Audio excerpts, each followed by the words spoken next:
आज मैं जिस विषय पर अपने विचार प्रस्तुत करने जा रहा हूं वह है सत्य और अहिंसा। देखने में ये दोनों शब्द एक दूसरे के समान प्रतीत होते हैं, परंतु जब हम जीवन के यथार्थ में उतरते हैं तो इनका संबंध कहीं अधिक जटिल और गहरा दिखाई देता है। सामान्यतः हमें सिखाया जाता है कि सत्य और अहिंसा एक दूसरे के पूरक हैं। महात्मा गांधी ने भी कहा था कि सत्य का मार्ग अहिंसा से होकर गुजरता है। लेकिन क्या जीवन की हर परिस्थिति में यह संभव है? क्या हर बार बिना कठोरता के, बिना भय के सत्य सामने आ सकता है? यहीं से विचार की दूसरी धारा शुरू होती है।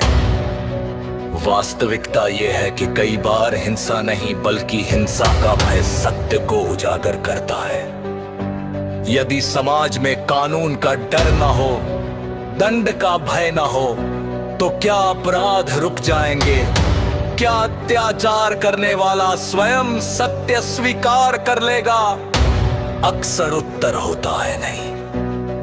इसका अर्थ ये नहीं कि हम हिंसा का समर्थन कर रहे हैं, बल्कि ये समझने की कोशिश कर रहे हैं कि न्याय व्यवस्था में कठोरता क्यों आवश्यक होती है।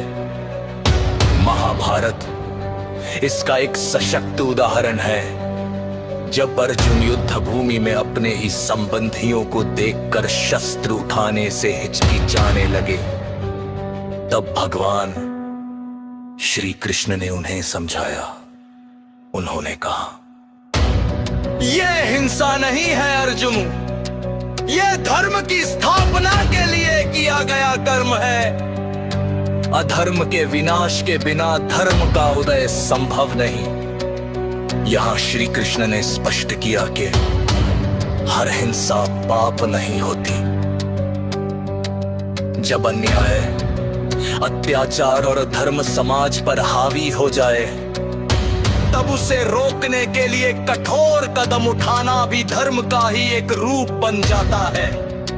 उस स्थिति में जो कर्म किया जाता है वो निजी स्वार्थ के लिए नहीं, बल्कि समाज और सत्य की रक्षा के लिए होता है।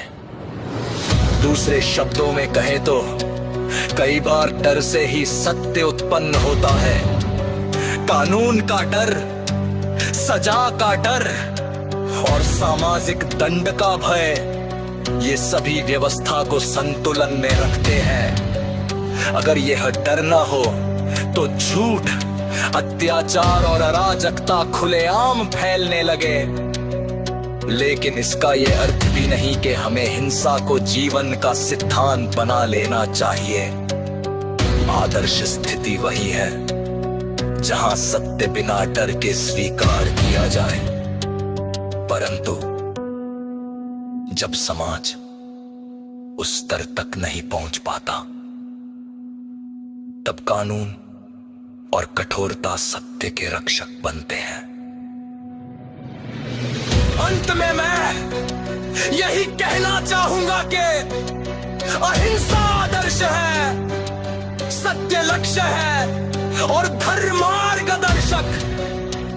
जब अहिंसा से सत्य स्थापित हो सके तो वही सर्वोत्तम है। लेकिन जब अहिंसा असहाय हो जाए, तब धर्म की रक्षा के लिए कठोरता भी सत्य का माध्यम बन सकती है। धन्यवाद।